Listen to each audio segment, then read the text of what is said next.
Episode 248। सुबह के 6 बज रहे थे और बाहर यकीनन रोशनी नमूदार हो गई होगी। मैंने मुनासिब समझा कि नाश्ता कर लिया जाए, क्योंकि उसके बाद फिर ना जाने कब मिले या ना मिले। खाने के लिए वहाँ फल थे और फ्रिज में फ्लेवर मिल्क मौजूद था। हमने उससे नाश्ता किया। राज ने बराए नाम खाना खाया। अपना किरदार जाता देखकर उसकी भूख मर गई थी और मौत के खौफ से वह अधमुआ हो जा रहा था। इस दौरान उसने 2-3 बार मुझे पेशकश कर दी कि वो मेरी मदद कर सकता है। नाश्ते के बाद मैंने कहा, राज तुम फजूल की पेशकश कर रहे हो। यहाँ से निकलने के बाद तो मैं खुद भी पाकिस्तान जा सकता हूँ। असल काम इस पैलेस से निकलना है। यहाँ से निकलने में तुम क्या मदद कर सकते हो? राज के चेहरे पर तफक्कुर आमेज तासुरात आ गए और वो सोच में पड़ गया। मैं अंदाजा लगा रहा था कि वो क्या सोच रहा है। वो यकीनन यहाँ से निकलने के किसी रास्ते से वाकिफ था।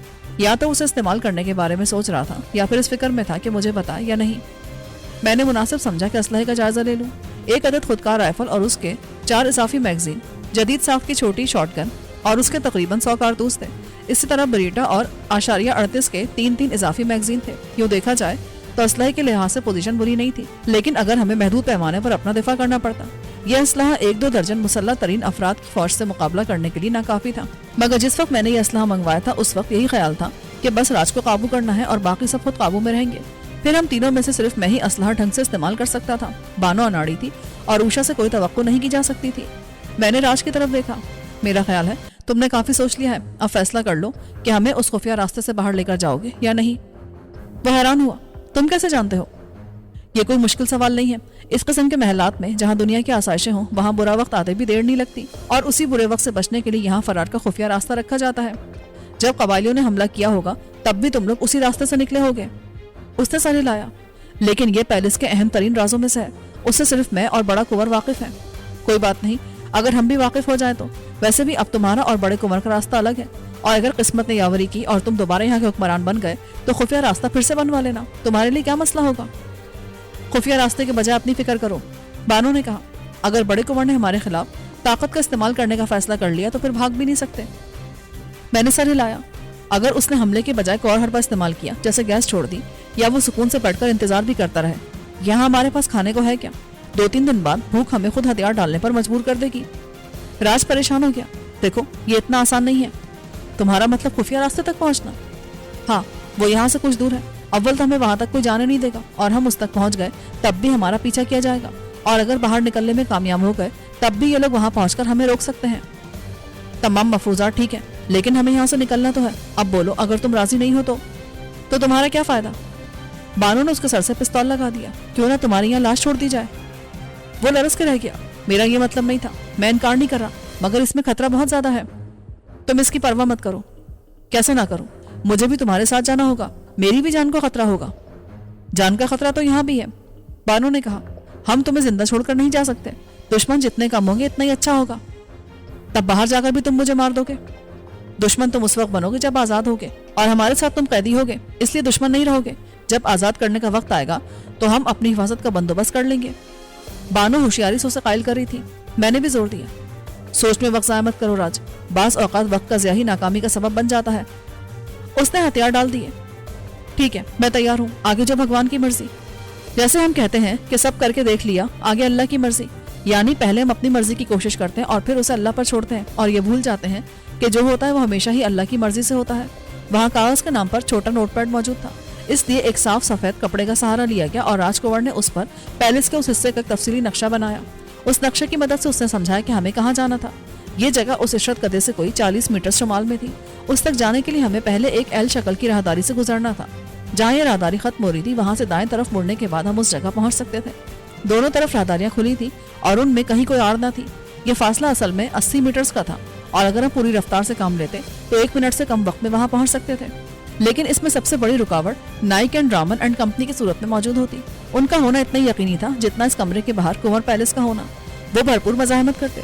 दोनों जानिब से गोलियों का तबादला होता और हमारी तरफ से उस तबादले के लिए सिर्फ 3 अदद अफराद थे और खुदकार राइफल सिर्फ एक थी, जबकि दूसरी जानिब तमाम ही अफराद खुदकार राइफलों से मुसल्लह होते। ये एक तरफा जंग हो सकती थी जिसमें हमारे बचने और बचकर निकलने की गुंजाइश बहुत कम होती। राज भी ये बात समझ रहा था और इसीलिए हमारी मुखालफत कर रहा था, मगर वो हमारे आगे बेबस था। मुझे गौर फिक्र करते पाकर उसने कहा, शहबाज एक बार फिर सोच लो, ये बहुत रिस्की है। वो हमें इस दरवाजे से ज्यादा दूर नहीं जाने देंगे, हम मारे जाएंगे। मैंने उसकी बात पर गौर किया।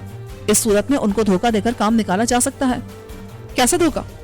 इस बारे में गौर करना पड़ेगा। ये बताओ कि यहाँ होने वाली गुफ्तगू कहीं और तो नहीं सुनी जा रही? नहीं, यहाँ सब मेरे अंडर कंट्रोल है और कोई दूसरा आदमी गुफ्तगू नहीं सुन सकता जब तक मैं ना चाहूं। इसकी मदद से मैंने वॉकी टॉकी की तरफ इशारा किया। वो मुस्कुरा दिया। नहीं, वो ऐसा सिस्टम है कि तुम भी उसे नहीं पकड़ सकते। वो मेरी आवाज से काम करता है। अगर मैं खास लफ्ज अदा करूंगा तो सिस्टम काम करने लगेगा और यहाँ की आवाजें बाहर सुनाई देंगी। जब हमने तुम्हें काबू किया तो क्या तुमने होश में आने के बाद वो लफ्ज अदा किया था? उसने नफी में सर हिलाया। इसकी जरूरत नहीं थी, नाइक से उनको पहले ही पता चल गया था। मुमकिन है तुम्हारे अलावा भी किसी को सिस्टम का पता हो, तब भी वो बोले बगैर उसे एक्टिवेट नहीं कर सकता है। राज ने कहा तो मैं कायल हो गया। अगरचे उसका रवैया पहले भी ताबेदाराना था, लेकिन जब से उसने बड़े कुंवर को आजाद देखा निहायत शराफत से पेश आ रहा था। ऐसा लग रहा था जैसे उसकी सरिश्ती बदल गई है। लेकिन बीन की हरकत के साथ सांप के झुंड में से उसकी जहरनाकी पर कोई फर्क नहीं पड़ता और ना उसके डसने की जबलत में तब्दीली आती है। मैं राज की तरफ से होशियार था। मैंने उससे उन राहदारियों के अतराफ में मौजूद कमरों और पैलेस के हिस्सों के बारे में पूछा। उसने वजाहत की कि उनमें से बेशतर कमरे पैलेस वालों के लिए मखसूस हैं, यानी वो चाहे तो उन्हें इस्तेमाल कर सकते हैं। उनमें बेडरूम्स और नशिशगाहें शामिल थी। एक कमरा छोटा डाइनिंग हॉल था। जैसे जैसे राज बता रहा था मैं कपड़े के नक्शे पर इजाफा कर रहा था। कमरों के मजीद दरवाजे कहाँ कहाँ खुलते थे ये मालूमात भी अहम थी। इससे पता चलता कि कहाँ से दुश्मनों को मजीद कुमक मिल सकती थी। मेरे ज़हन में एक मुमकिना प्लान वाज़ेह होता जा रहा था, लेकिन उस पर मजीद काम करने की जरूरत थी। जब मैंने राज से तमाम मुमकिना मालूमात हासिल कर ली तो उषा को पास बुलाया। तुम पैलेस के तमाम हिस्सों से वाकिफ हो? हाँ। मैंने उसे नक्शा दिखाया और फिर समझाया कि हम कहाँ थे। जब वो समझ गई तो मैंने राजकुंवर की दी हुई मालूमात का मवाजना उसकी मालूमात से शुरू किया।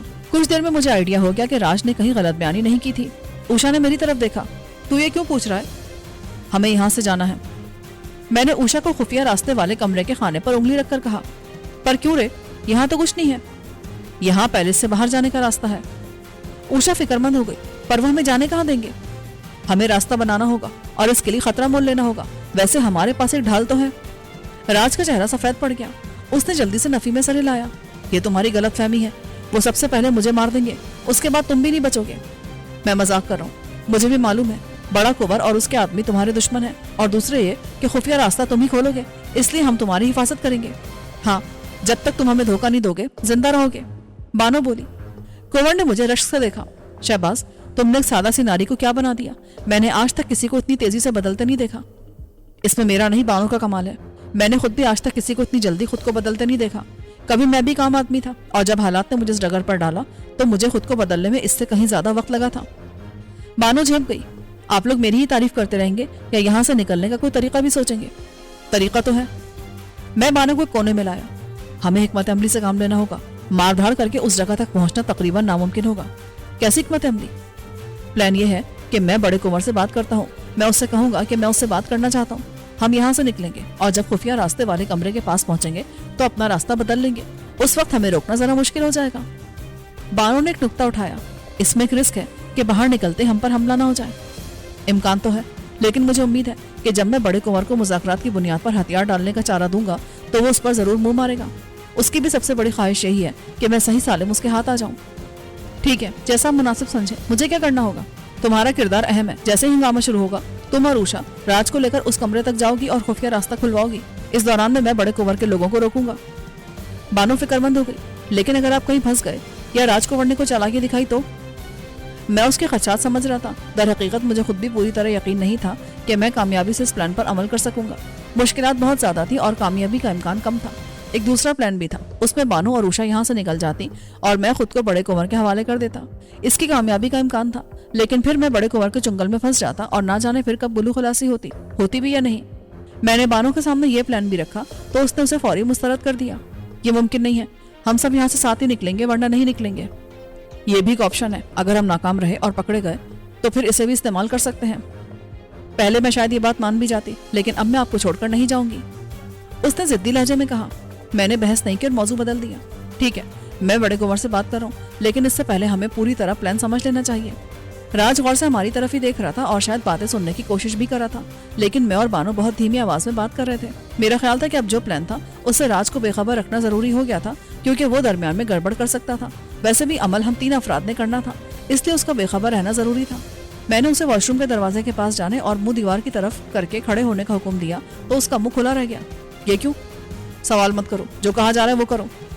राज खून के घूंट पीकर दीवार की तरफ मुंह करके खड़ा हो गया। वो हमसे कोई 6-7 गज की दूरी पर था। मैंने उषा, बानो और अपने दरमियान नक्शा बिछाया और सरगोशी में उनको समझाने लगा कि उन्हें क्या करना है। उषा भी ये सुनकर परेशान हो गई थी कि मैं पीछे रहकर आने वालों से निपटूंगा और वो राज के हमरा खुफिया रास्ते खोलने के लिए जाएंगी। उषा ने कहा, शहबाज तू साथ रह। मैं भी यही कह रही हूँ। बानो ने उसकी तायद की। तुम दोनों अकल से काम लो। अगर हम तीनों उस कमरे में पहुंच गए तो दुश्मन बाहर तक आ जाएगा और मुमकिन है वो हमें फरारी ना होने दें, इसलिए रास्ता खुलने तक उन लोगों को दूर रखना जरूरी है। उनके तासुरात बता रहे थे कि वो मेरी राय से मुत्तफिक नहीं थी। बानो अब कमजोर नहीं थी और उषा तो बजाते खुद हलाकत खेज हथियार थी। इसके बावजूद वो मेरे बगैर खुद को कमजोर और अकेला महसूस कर रही थी। मैंने आशारिया 38 उषा के सुपुर्द किया। यह इस्तेमाल में आसान था और उसमें झटका भी हल्का होता है।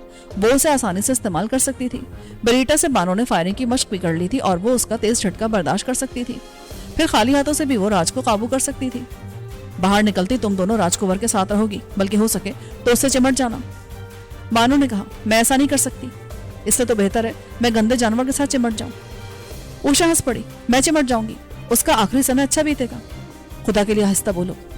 मैंने राज की तरफ देखा। अभी से मरने मारने की बातें करोगी तो वो बिदक जाएगा। आप फिक्र न करें, हम ये काम कर लेंगे। बानो ने हौसले से कहा, एक अहम बात जहनशीन कर लो, राज हमारी ढाल है, इसलिए उसकी आड़ में रहना। लेकिन अगर तुम लोग किसी मरहले पर महसूस करो कि पकड़ी जाओगी तो उसे शूट कर देना, इसे जिंदा नहीं छोड़ना है। वो दोनों परेशान नजर आने लगी। बानो बोली, फिर क्या होगा? बस एक बात है, हम जिंदा ना रहें या पकड़े जाएं तो इस सूरत में राज को जिंदा नहीं बचना चाहिए। इस जगह वही सबसे बड़ा दुश्मन है हमारा। वो आजाद हो गया और उसने दोबारा इख्तियार हासिल कर लिया तो हमारे साथ बद से बदतर करने की कोशिश करेगा। बानो ने झुरझुरी ली। आपकी बात सुनकर मेरा जी चाह रहा है कि मैं इसे भी शूट कर दूं। इतना जज्बाती होने की जरूरत नहीं है। अपना दिमाग ठंडा रखोगी तो ही हम यहाँ से सलामती के साथ निकल सकते हैं। ओके, मैं कोशिश करूंगी। और मैं भी। उषा ने जज्बाती अंदाज में मेरा बाजू थाम लिया। अगर मैं जीती रही तो तेरे नाम से जीऊंगी और अगर मर गई तो तेरे नाम के साथ मरूंगी। अभी से जीने मरने की बातें मत करो, मैं सच कह रही हूँ। उषा दुखी हो गई। मैं जानता हूँ उषा, लेकिन मैं तुम सब समय जीना चाहता हूँ। हम खुदकुशी करने के लिए नहीं जा रहे। अगर मौका आए कि हथियार डालने के सिवा कोई चारा ना हो तो हथियार डाल देना, जैसे अभी हमें मौका मिला है। इस तरह बाद में भी मौका मिलेगा। असल बात जिंदा रहना है। बस ये चीज तय है कि राज जिंदा ना बचे। उन्होंने सर हिला दिया तो मैंने एक बार फिर उन्हें जहन नशीन कराया कि किस मौके पर क्या करना है। ये प्लान सादा था। मैं बड़े कुंवर से बात करता और उसके पास जाने की इजाजत तलब करता। वजह ये होती कि मैं उससे मुज़ाकरात करना चाहता था और उसके सामने कुछ शरायत रखना चाहता था। वो मान जाता तो हम यहाँ से निकलते। मैं बड़े कुंवर से कह देता कि रास्ते में उसके आदमी ना आए, इसलिए इम्कान था कि उसका लश्कर दूर हट जाएगा। एल की शक्ल की राहदारी से निकलने के बाद बड़े कुंवर के हिस्से की तरफ जाने के लिए हमें बाएं तरफ मुड़ना होता, लेकिन हम दाएं तरफ मुड़ते और यहाँ से असल मरहला शुरू होता। इम्कान था कि बड़े कुंवर के आदमी बाएं तरफ ही होंगे और दाएं तरफ किसी का ध्यान नहीं जाएगा, या उस तरफ हुए भी तो ज्यादा नहीं होंगे और उनसे निपटा जा सकता था। मैंने बारी बारी उषा और बानो से पूछा कि उन्हें क्या करना है और उनके जवाबात से मुतमईन होकर मैंने इंटरकॉम उठा लिया। दूसरी तरफ मुंशी था। मुंशी जी, मैं बड़े कुंवर जी से बात करना चाहता हूँ। आप मुझे हुक्म करें, हम भी आपके खिदमतगार हैं। मुंशी जी, मैं यहाँ से जाना चाहता हूँ, आप इसका बंदोबस्त कर दें। उसको सांप सूंघ गया। ये मुमकिन नहीं है शहबाज जी। जानता हूँ, इसीलिए बड़े कुंवर से बात करना चाहता हूँ। मैं कराता हूँ बात। कुछ देर के बाद बड़ा कुंवर लाइन पर आ गया। शहबाज, तुमने क्या फैसला किया है? मैंने महसूस किया है कि मेरा और मेरे साथियों का यहाँ से जिंदा निकलना मुमकिन नहीं है, इसलिए मैं खुद को आपके हवाले करना चाहता हूँ। लेकिन इससे पहले मैं आपके साथ मिलकर कुछ शराइत पर बात करूंगा। क्या आप मुझे अपने पास आने की इजाजत देंगे? एक खदशा ये भी था कि कहीं बड़ा कुंवर खुद यहाँ आने की बात न करे। इस सूरत में प्लान फेल हो जाता। वो कुछ देर चुप रहा, फिर बोला, ठीक है, तुम आ जाओ। मैं राजकुंवर और अपने साथियों समेत आऊंगा। मैंने सुकून का सांस लेते हुए शर्त रखी, कोई हमसे हथियार न मांगे और न रास्ते में आए। सब क्यों, बस तुम आ जाओ। गुस्ताखी माफ जनाब, मैं चालाक नहीं हूँ लेकिन बेवकूफ भी नहीं हूँ। मैं आपसे मिलने आऊँ और पीछे आपके कमांडोज मेरे साथियों पर काबू पा लें। ये दो बेचारी औरतें क्या कर लेंगी, इसलिए सब आएंगे। राज भी हमारे साथ होगा और अगर कोई गड़बड़ हुई तो पहला निशाना यही बनेगा। कोई गड़बड़ नहीं होगी, लेकिन मेरे मुहाफिज तुम्हें हथियार बदस्त मेरे पास नहीं आने देंगे। मैं आपको यकीन दिलाता हूँ कि मुझसे आपको कोई नुकसान नहीं होगा। और आप सोचें, इस जगह सिवाय आपके सब मेरे खून के प्यासे हैं। अगर मैंने आपको कोई नुकसान पहुंचाया तो मुझे इन लोगों से कौन बचाएगा? मैंने बहुत गौर करने के बाद आप पर एतमाद करने का फैसला किया है, क्योंकि आपसे मेरी जान को कोई फौरी खतरा नहीं है। अगर आपने मेरी शराइत मान ली तो सब पहले की तरह हो जाएगा। बड़ा कुंवर खामोश हो गया। गालिबन वो इस मामले पर गौर कर रहा था। वो अपने भाई राजकुंवर के मुकाबले में कहीं ज्यादा ज़हीन था। मुझे खदशा होने लगा कि कहीं वो असल बात न भाप जाए। इतना तो वो भी समझता था कि राजकुंवर जान बचाने के लिए खुफिया रास्ते को इस्तेमाल कर सकता है, लेकिन ये दूर का ख्याल था। वो सोच सकता था कि हम राजकुंवर के कहीं ज्यादा दुश्मन थे और वो हमें उस खुफिया रास्ते के बारे में बताने की हिमाकत नहीं करेगा, क्योंकि हम उसे साथ ले जाएंगे और खतरे से निकलते उसका काम तमाम कर देंगे। मैं धड़कते दिल के साथ उसके जवाब का मुंतजिर था। बिलाखिर उसने कहा, ठीक है, तुम लोग आ सकते हो। मैं एक बार फिर खबरदार कर रहा हूं जनाब, अगर कोई गड़बड़ हुई तो आपको सिर्फ चंद लाशें ही मिलेंगी। अपने आदमियों से कह दें कि वो बेशक आपके कमरे के बाहर मोर्चा बना ले, लेकिन कोई रास्ते में ना आए। कोई रास्ते में नहीं आएगा। मैं तुमसे एक बार फिर कह रहा हूँ कि खुद को मेरे हवाले कर दो। ऐसा ना हो कि तुम यहाँ से निकल जाओ और फिर खुद पलट कर मेरे पास आओ। ऐसा कभी नहीं होगा बड़े कुंवर। मैंने कहकर इंटरकॉम रख दिया। मैंने गौर नहीं किया कि बड़े कुंवर ने बात क्यों कही थी। राजकुंवर बदस्तूर दीवार की तरफ मुंह किए गालिबा नौशता दीवार पड़ रहा था। मैंने असलहा तकसीम कर दिया। बानो और उषा का लिबास ऐसा नहीं था कि वो इजाफी मैगजीन आराम से रख सकती। बानो ने मोटे सूती कुर्ते के साथ जर्सी के ट्राउजर्स पहना था। उसकी जेबों में मैगजीन आ गए, लेकिन वो बोझ से लटकने लगी। उषा के मुख्तसर लिबास में जेब नाम की कोई चीज ना थी, लेकिन उसने पिस्तौल के मैगजीन अपनी धोती नुमा साड़ी में सामने की तरफ अड़स लिए। यह खासा मुश्किल काम था। मैंने उससे कहा, तुम्हें मुश्किल होगी, ऐसा करो ये बानो को दे दो, जरूरत पड़ेगी तो बानो से ले लेना। उसने मैगजीन निकालकर बानो को दे दिए। वो नर्म ट्राउजर्स के लटकने से पहले परेशान थी। उसने वॉशरूम का रुख किया ताकि उसकी डोरी मजबूती से बांध कर आए। सोना और करेंसी बदस्तूर कालीन पर ढेर थे। हम लोगों के नजदीक उनकी कोई अहमियत ना थी। उषा अलबत्ता शुरू में दिलचस्पी से देखती रही थी, लेकिन अब वो भी उस दौलत से बेनियाज लग रही थी। मैंने राज को रगमाल बनाते हुए कुछ और सोचा था। मेरा इरादा था कि जब यहाँ से निकलने लगेंगे तो कुंवर पैलेस के मुलाजमों और गार्ड्स को बुलाकर ये सोना और करेंसी उनमें तकसीम कर दूंगा। मेरा सुल्ताना डाकू बनने का कोई इरादा ना था। इन गरीब लोगों के हाथ जब इतनी बड़ी दौलत आती और मैं इस दौलत समेत उन्हें फरार का मशवरा देता तो वो यकीनन बहुत से उस पर अमल करते और कुंवरों की गुलामी पर लानत भेजकर यहाँ से निकल भागते। मगर राजकुंवर की अहमियत खत्म होने के बाद यह प्लान भी अपनी मौत आप मर गया। इसलिए मैंने चुनकर करेंसी के ढेर से यूरो और इंडियन करेंसी की कुछ गड्डियां निकाली। इंडियन करेंसी 500 और 1000 के नोटों पर मुश्तमिल थी, जबकि यूरो 1000 वाले नोट थे। मैंने 3 गड्डियां उषा के हवाले की। उसने पूछा, इनका क्या करना है? रखो, रास्ते में काम आएंगी, इनसे बहुत से रास्ते खुलेंगे। मैंने खुद यूरो की 3 और इंडियन करेंसी की 2 गड्डियां रखी और इतनी ही बानों के हवाले की। उसने बेसाख्ता कहा, मेरा ट्राउजर फट जाएगा, ये पहले इतना बोझ हो रहा है, इनका वजन ज्यादा नहीं है। उसने बादल नाखास्ता उन्हें भी ट्राउजर्स में रख लिया। मैंने महसूस किया कि वो वाकई मुश्किल में थी। 6 अदद मैगजीन्स और फिर रकम का बोझ भी था। अगर कहीं हाथापाई की नौबत आती तो बानो आजादी से नहीं लड़ सकती थी। मैंने कहा, एक काम भी हो सकता है। वो क्या? गैस वाले बैग पर शाने से लटकाने वाला अलग से स्ट्रिप लगा हुआ था। मैं उसे उठाकर वॉशरूम की तरफ बढ़ा तो बानो इस तरफ से बोली, ये आप क्या कर रहे हैं? अभी बताता हूँ। मैंने वॉशरूम में का दरवाजा बंद किया और चंद गहरे सांस लेकर सांस रोक ली और एहतियात से शोल्डर स्ट्रिप से बैग अलग करने लगा। इस काम में 1 मिनट लगा। मैं सांस रोके रोके बाहर आया और वॉशरूम का दरवाजा बंद करके सांस ले ली। बैग भी साथ ले आया। मैंने स्ट्रिप बानो के हवाले की। इसे शर्ट के नीचे बांध लो, तमाम मैगजीन्स इसमें आसानी से आ जाएंगे और तुम्हारा मसला हल हो जाएगा। ये ठीक है, लेकिन मैं वॉशरूम नहीं जाऊंगी, मुझे डर लग रहा है। मैं खुद भी उसके या किसी के वॉशरूम जाने के हक में नहीं था। ऐसा करते हैं, मैं और राज दूसरी तरफ मुंह कर लेते हैं, तुम उषा की मदद से काम कर लो। राजकुंवर अभी तक दीवार के पास खड़ा था। मैं भी उसके पास जाकर खड़ा हो गया।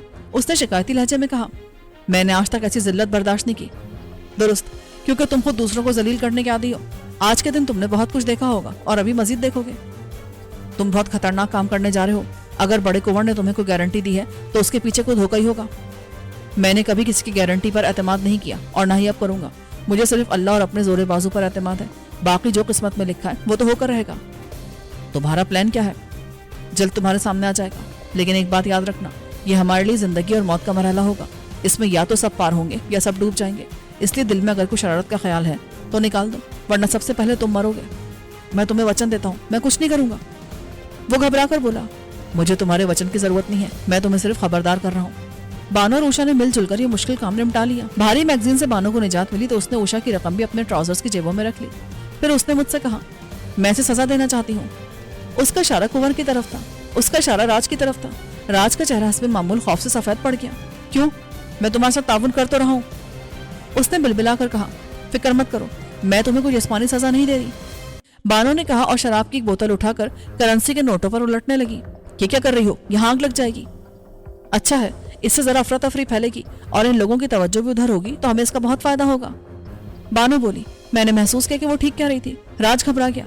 भगवान के लिए, ये बहुत बड़ी दौलत है, इसीलिए तो आग लगा रही हूँ। बानो ने कहा और लाइटर जलाते हुए एक गड्डी को आग दिखाकर उसे नोटों के ढेर पर फेंक दिया। उसने भग से आग पकड़ ली। बानो की इस हरकत से मुझे ख्याल आया कि जब आग लगानी है तो सही से क्यों ना लगाई जाए। मैंने शराब की मजीद बोतलें बिस्तर और पर्दों पर खाली करना शुरू कर दी। राज हिगिया रहा था कि इस तरह पूरे पैलेस में आग लग जाएगी। बानो ने उसे डांटा, तुम इस दौलत की या पैलेस की नहीं, अपनी फिक्र करो। बिल्कुल, तुम जिंदा रहोगे तो हर चीज की अहमियत होगी, तुम मर गए तो सब बेकार है। वो रुहान सा हो गया। नहीं, इसकी सजा मेरे बीवी बच्चों को मिलेगी। जो जुर्म तुमने किया ही नहीं उसकी सजा तुम्हारी बीवी बच्चों को कैसे मिलेगी? तुम नहीं जानते, इस दुनिया में सजा सिर्फ कमजोर को मिलती है। अब मैं कमजोर हूँ। वो तल्ख लहजे में बोला। कोई बात नहीं, कल तक तुम भी दूसरों के नाकर्दा गुनाहों की सजा उनके बीवी बच्चों को देते आए हो। आज समझ लो पहिया उल्टा हो गया और अब तुम्हारी बारी है। मैंने कहा और इंटरकॉम उठाकर बड़े कुंवर से राब्ता करने को कहा। अभी नोट जल रहे थे इसलिए ज्यादा धुआं नहीं हुआ था और ना आग का शोर सुनाई दे रहा था।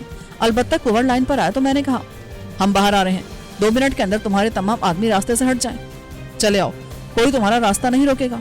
मैंने इंटरकॉम रख दिया। इस दौरान में बानो और उषा शराब छिड़कने का काम कर रही थी। राजपूत बना अपने इशरत कदे की आने वाली तबाही का सोच रहा था। उसके चेहरे पर दुख आया था। आखिर में बानो एक बोतल को उंडेलते हुए जलते नोटों के ढेर तक आई और जैसे ही शराब ने आग तक रसाई हासिल की, वो उसके सहारे कमरे की बाकी चीजों की तरफ लपकी थी। नोटों से शोले बुलंद हो रहे थे। अब कमरे में गर्मी, धुएं और हब्स की सूरत में आग के असरात महसूस होने लगे। बस अब निकल चलो, मैंने कहा तो बानो और उषा ने लपक कर राज को अपने नरगे में ले लिया। मैंने दरवाजा खोला और बाहर आ गया। वहां कोई ना था। ये अच्छी बात थी, वरना वो मेरे निकलने के साथ हल्का सा धुआं भी देख लेते। वो तीनों मेरे पीछे है और उषा ने दरवाजा बंद कर दिया। अब आग के असरात उस वक्त दूसरों तक पहुंचते जब ये बहुत बढ़ जाती। मैं आगे था। मेरे हाथ में खुद का राइफल थी और शॉटगन शाने से लटक रही थी। मैं दीवार के साथ लगा चल रहा था और मेरे एन पीछे वो लोग थे। राहदारी के एक सिरे पर एक गोरखा गार्ड मौजूद था, लेकिन राइफल उसके शाने से लटक रही थी। मैंने इशारे से उसे वहां से जाने के लिए कहा तो उसने सादतमंदी से हुक्म की तामील की। एल की शक्ल की राहदारी के दूसरे हिस्से में भी कोई ना था, लेकिन जब हम उस राहदारी तक पहुंचे जिसके बाएं तरफ जाने की सूरत में हम बड़े कुंवर के हुजूर पहुंच जाते और दाएं तरफ आजादी का रास्ता था, तो वहां रामन 3 मुसल्ला गार्ड्स के साथ मौजूद था। उसकी मौजूदगी में अगर हम दाएं तरफ जाते तो वो यकीनन मज़ाहमत करता। मैं रुक गया। वो मुझे घूर रहा था। रामन, बड़े कुंवर ने कहा था कोई हमारे रास्ते में नहीं आएगा, फिर तुम्हारी यहाँ मौजूदगी का क्या मतलब है? वो मुस्कुरा दिया। मैं तुम्हारा रास्ता नहीं रोक रहा हूँ, लेकिन यहाँ से तुम्हें हमारी निगरानी में चलना होगा। मैंने नफी में सर हिलाया। ये तय नहीं हुआ था, तुम लोग पीछे हट जाओ। अगर मैं ऐसा ना करूं तो? उसने शरारत से कहा। मुझे खतरा महसूस होने लगा। मेरा एक हाथ अकद में था। मैंने इशारे से बानो को पीछे होने को कहा। तो फिर मैं वापस चला जाऊंगा। अब वापसी का कोई रास्ता नहीं है। रामन के लहजे में शरारत बढ़ गई। अगर यकीन नहीं आ रहा तो वापस जाकर देख लो। उसका मतलब था कि बड़े कुंवर के आदमियों ने राजकुंवर के इशरत कदे पर कब्जा कर लिया होगा, लेकिन अमली तौर पर यह मुमकिन नहीं था क्योंकि वहां पहले ही आग का कब्जा था। अलबत्ता रामन को भी इसकी इत्तला नहीं मिली थी। हाँ, उसका इम्कान था कि दरमियान में आने वाले कमरों में उसके आदमी छुपे हों। बानो मेरे इशारे को समझते हुए राजकुंवर समेत पीछे हट गई और अब वो रामन और उसके आदमियों की जद से बाहर थी। मैंने लहजा बदल कर कहा, रामन, मैं आखिरी बार कह रहा हूँ कि पीछे हट जाओ। वो मेरे लहजे से चौकिन्ना हो गया। तुम तो लड़ाई के मूड में लग रहे हो। मैंने महसूस किया कि जितनी देर होगी हमारे फंसने का इम्कान इतना ही बढ़ जाएगा। खुफिया रास्ते वाला कमरा यहाँ से चंद कदम के फासले पर था। ये नाव और नेवर वाला मामला था। मैंने जिस्म को हरकत दिए बगैर अचानक रामन और उसके साथियों की तरफ ब्रस्ट मारा। मैंने जिस्म का निशाना लिया था और बगैर रियायत के फायर किया था। वो तैयार थे। बौखलाकर बचने की कोशिश की, लेकिन गोलियों से ज्यादा तेज नहीं हो सकते थे। रामन के सीने पर कम से कम 2 गोलियां लगी। वो पलट कर गिरा। उसके एक साथी की गर्दन से गोली पार हो गई और बाकी 2 भी निशाना बने, मगर वो जवाबी कार्रवाई के काबिल थे और उन्होंने कार्रवाई की भी। फायरिंग का शोर बेपना था। उसमें कान झंझना गए। मैं बर वक्त पीछे आया। फौरन ही कई गोलियों ने उस किनारे को धेड़ दिया जिसके पीछे मैं रूपोश था। अकब से लड़कियों ने हल्की सी चीख मारी। उषा चिल्लाई, शाबाश, पीछे आओ, अपने पीछे नजर रखो, राजकुंवर के पीछे हो जाओ। मैंने धाड़ कर कहा। उन्होंने ऐसा ही किया। मैं इंतजार कर रहा था कि दूसरी तरफ से फायरिंग का सिलसिला थमे तो मैं आगे कार्रवाई करूं, मगर दोनों बच जाने वाले गार्ड्स रह रहकर ब्रस्ट मार रहे थे। मैंने कुछ देर इंतजार किया और फिर नीचे बैठते हुए सिर्फ राइफल दीवार से निकालकर एक ब्रस्ट मारा। एक चीख सुनाई दी और फायरिंग रुक गई। मैंने समात पर जोर दिया क्योंकि मुसलसल गूंजती आवाजों ने कानों को वक्ती तौर पर नाकारा कर दिया था। चंद लम्हे बाद मुझे ऐसी आहट सुनाई दी जैसे कोई घिसट कर फरार हो रहा हो। मैंने खतरा मोल लेकर झांका तो बच जाने वाला गार्ड एक कमरे में घुसता दिखाई दिया। 2 गार्ड्स की लाशें पड़ी थी, लेकिन रामन गायब था। वो जख्मी हुआ था और भाग निकला था। राहदारी खाली थी। बानो ने उषा को राज की निगरानी पर लगा दिया था और खुद अकब की तरफ निगरानी कर रही थी, मगर अभी तक इस तरफ से कोई नहीं आया था। जैसे ही मैं उसकी तरफ मुतवज्जो हुआ, अचानक एक शख्स एक कमरे से निकला और उसके साथ धुएं का रेला आया। बानो ने उसे देखते ही फायर किया। वो सीना थामकर वापस कमरे में जा गिरा। वो एड़ियां रगड़ रहा था। मैं आगे आया और कमरे में झांका। वहां कोई न था, मगर धुएं की मौजूदगी बता रही थी कि आग राजकुंवर के इशरत कदे से खासी आगे तक फैल गई थी। अब इस तरफ किसी के होने का सवाल ही पैदा नहीं होता था। मैंने बानो के शिकार को वापस कमरे में धकेलकर दरवाजा बंद कर दिया, लेकिन इतनी सी देर में राहदारी में खासा धुआं आ चुका था। दरवाजा बंद होने के बावजूद धुएं की मिकदार में कमी नहीं आई थी, बल्कि ये चंद सेकंड्स में और बढ़ गया। तब मुझे पता चला कि धुआं असल में इशरत कदे की तरफ से आ रहा था। उसकी आग बेकाबू हो गई थी और आसपास के कमरों को भी अपनी लपेट में ले रही थी। शायद दरवाजा भी आग की लपेट में आ गया था, इसलिए धुआं फैल रहा था। एक लम्हे को मुझे उन 8 हसीन औरतों का ख्याल आया जो राज का दिल बहलाने के लिए पूरे इंडिया से मुंतखब होकर आई थी। वो उस इशरत कदे के बिल्कुल बराबर में थी और आग ने यकीनन उनके कमरों को भी मुतासर किया होगा। मगर दूसरे लम्हे ये ख्याल झटक कर मैं बानो की तरफ वापस आया, जो अब राहदारी के दूसरी तरफ की निगरानी कर रही थी। उषा होशियारी से राज के साथ लगी खड़ी थी। मुझे ख्याल आया वो इतनी तजुर्बेकार नहीं थी और लड़ना भिड़ना भी नहीं जानती थी। राज उससे पिस्तौल छीन लेता तो बाजी पलट सकता था, इसलिए मैंने पलटकर राज का बाजू अपनी गिरफ्त में लिया और राहदारी के सिरे तक आया। खुफिया रास्ते वाला कमरा कौन सा है? उसने दाएं जानिब दूसरे कमरे की तरफ इशारा किया। उसमें है। बानो, इसे लेकर चलो। उषा, तुम इसके पीछे रहोगी और मैं तुम्हारे पीछे। बानो ने राज की कमर से पिस्तौल लगा दिया। चलो आगे। पहले मारे जाने के ख्याल से राज पर लर्जा तारी था और उसके कदमों ने आगे बढ़ने से इनकार कर दिया था। बानो ने उसके साथ बिल्कुल मुनासिब सलूक किया। जरा पीछे हटकर उसने राज को लात मारी। वो इस सलूक के लिए बिल्कुल तैयार ना था, इसलिए बेसाख्ता आगे जा गिरा। बानो के वार में इतनी कुव्वत थी कि वो तकरीबन पहले दरवाजे के पास जाकर गिरा था। उसके हलक से चीख निकली। वो जल्दी से खड़ा हो गया। बानो ने उसके पास जाते ही कहा, आगे चलो वरना ऐसे ही लाते खाते रहोगे। वो मजबूरन आगे बढ़ने लगा। बानो के पीछे उषा थी। उसने दहशतज़दा नजरों से लाशों की तरफ देखा और जल्दी से मुंह फेर लिया। अब धुआं इस तरफ राहदारी में आने लगा था। मंजर हल्का सा धुंधला रहा था और उसी धुंधलाहट के पार एक हेवला नमूदार हुआ। मैंने बेदरेक फायर किया। हेवला उछलकर वापस जा गिरा। दूसरी तरफ खलबली मची और कम से कम 2 अदद खुदकार राइफलों से फायरिंग हुई। गोलियां अंधाधुंध चलाई गई, मगर हम बिल्कुल खुली जगह पर थे जहाँ सिवा एक दूसरे के कोई आड़ न थी। गोलियां दीवारों से लगी और कुछ आसपास से गुजरी। मौजजाना तौर पर हम सभी बच गए। बानो और राज उस कमरे के दरवाजे के सामने थे और उसे खोलने की कोशिश कर रहे थे। मैं उस तरफ झपटा। देर क्यों कर रहे हो? दरवाजा लॉक है, राज ने कांपती आवाज में कहा। मैंने एक लम्हा भी जाया किए बगैर उन दोनों को पीछे हटाया और लॉक वाली जगह हल्का सा ब्रस्ट मारा। लॉक टूट गया और दरवाजा खुल गया। मैंने बानो को अंदर जाने का कहा। वो अंदर दाखिल हुई। फिर मैंने उषा को धकेल दिया और राज को रोके रखा। मुझे खतरा था कि वो अंदर जाकर कोई हैरानकुन काम ना कर जाए, इसलिए मैं उसे इस आलम में भी अपने साथ ले जाना चाहता था जब राहदारी के सिरे पर मुसल्लह अफराद मौजूद थे। उनकी तरफ से दूसरी बार फायरिंग की गई। गोलियां हमारे आसपास से गुजरी। अब यहाँ रुकना खतरे से खाली ना था। मैंने राज को धक्का दिया और खुद भी उसके साथ अंदर दाखिल हो गया। वो कराहते हुए फर्श से उठने की कोशिश कर रहा था। मैं समझा कि शायद उसे गिरने से चोट आई है, लेकिन उसी लम्हे उषा चिल्लाई, खून, इसका खून निकल रहा है। तब मैंने देखा कि उठने की कोशिश करते राज के पहलू से खून फूट रहा था। मैंने दरवाजा बंद करते हुए उसे सीधा किया। गोली उसके दाएं पहलू में निचली पस्तियों में लगी थी और मैं अंदाजा करने की कोशिश कर रहा था कि उसने कितना नुकसान किया होगा। अगर गोली सीधी गई थी तो दिल तक पहुंच भी सकती थी, मगर वो होश में था और अब खून भी रुक रहा था। इसका मतलब था कि किसी अहम अज़ू या रग को नुकसान नहीं हुआ था। मैंने उसी की शर्ट की आस्तीन फाड़कर उसकी पट्टी बनाई और जख्म पर रखकर दूसरी आस्तीन से उस पर पट्टी बांध दी। बानो दरवाजे के पास थी और वक्फे वक्फे से झिरी से बाहर झांक रही थी। ये कमरा फर्नीचर के लिहाज से खाली था। फर्श पर दबीज कालीन था। राज, गोली लगी है, लेकिन कोई खास नुकसान नहीं हुआ। वो बिलबिला कर बोला, मुझे गोली लगी है और तुम कह रहे हो कोई खास नुकसान नहीं हुआ? मतलब ये कि तुम मरोगे नहीं। अब जल्दी से खुफिया रास्ता खोलो, इससे पहले कि बड़े कुंवर के हरकारे यहाँ आकर तुम्हें सचमुच फौत कर दें। जल्दी करो, वो आ रहे हैं। बानो बोली। मैं झपटकर दरवाजे के पास आया और राइफल बाहर निकालते हुए एक ब्रस्ट मारा। यहाँ फायरिंग का शोर बेपनाह था क्योंकि जगह बंद थी और कान झंझना जाते थे। शोर खत्म हुआ तो किसी के चिल्लाने की आवाज आई। शायद कोई जख्मी हुआ था। फिर मुंशी की आवाज आई, शहबाज जी, ये क्या कर रहे हैं आप? फायरिंग बंद करें और बाहर आ जाएं। हाँ, ताकि तुम्हारे आदमी मुझे आराम से शिकार कर लें। अब ऐसा नहीं होगा, ये रामन की शरारत थी। वो अब कैद खाने में है। तो क्या तुम रामन से अलहदा हो? मैंने राजकुंवर को इशारा किया कि अब वो कार्रवाई शुरू करें। वो उठकर लड़खड़ाते कदमों से एक तरफ बढ़ा। बानो उसके साथ थी और उषा मेरे साथ थी। मुंशी, तुम लोगों की बदनीयती शुरू से जाहिर हो गई है। बड़ा कुंवर भी अपने भाई से मुख्तलिफ नहीं है। शहबाज जी, मैंने कहा ना, ये सब रामन का हरामीपन था। उसे इसकी सजा जरूर मिलेगी। आप खुद सोचें, बड़े कुंवर जी को आपके खून की जरूरत है। वो आपको कैसे नुकसान पहुंचाने का सोच सकते हैं? तुम्हारे बड़े कुंवर की ऐसी की तैसी। मैंने दिल में सोचा और बुलंद आवाज से कहा, मुंशी जी, हालात आपकी बात की गवाही नहीं दे रहे हैं। सिर्फ रामन ही नहीं, उसके साथ 3 अदद मुसल्लह गार्ड्स ने भी हम पर फायरिंग की। उनमें से 2 मेरे हाथ से मारे गए। फिर एक आदमी कमरे में छुपा हुआ था। आपने राजी के हिस्से में आग लगा दी, लेकिन ये कोई मसला नहीं है। आप सामने आ जाएं और बड़े कुंवर जी से बात कर लें। इस धोखाधड़ी के बाद ये मुमकिन नहीं है। शहबाज जी, आप इस कमरे में महसूर हैं और यहाँ से निकलकर नहीं जा सकते, इसलिए आपके लिए बेहतर यही है कि हथियार डाल दें। मुंशी जी, इस वाक़े के बाद मैं आप लोगों पर कैसे एतमाद करूं? आप एक बार करके तो देखें। क्या पहले कभी आपकी बात नहीं मानी गई? राज बानो की मदद से कालीन हटा रहा था। मैं देख नहीं सकता था कि इस तरफ क्या है। राज ने बानो से कहा, इसे खोलना होगा। बानो झुककर किसी चीज को उठाने की कोशिश कर रही थी, लेकिन ये शायद उस अकेले के बस की बात ना थी। उसने मेरी तरफ देखा और दबे लहजे में बोली, आप आए, मुझसे अकेले नहीं उठ रहा। मैंने उषा को निगरानी पर लगाया और उन दोनों के पास आया। कालीन के नीचे फर्श पर फौलादी चादर बिछी थी। ये 2 बाय 2 के साइज की थी और यकीनन खासी मोटी और वजनी थी, वरना बानों से उठा सकती थी। एक तरफ 2 हैंडल लगे थे, लेकिन ये इस तरह चादर के अंदर थे कि ऊपर जरा भी उभारना था।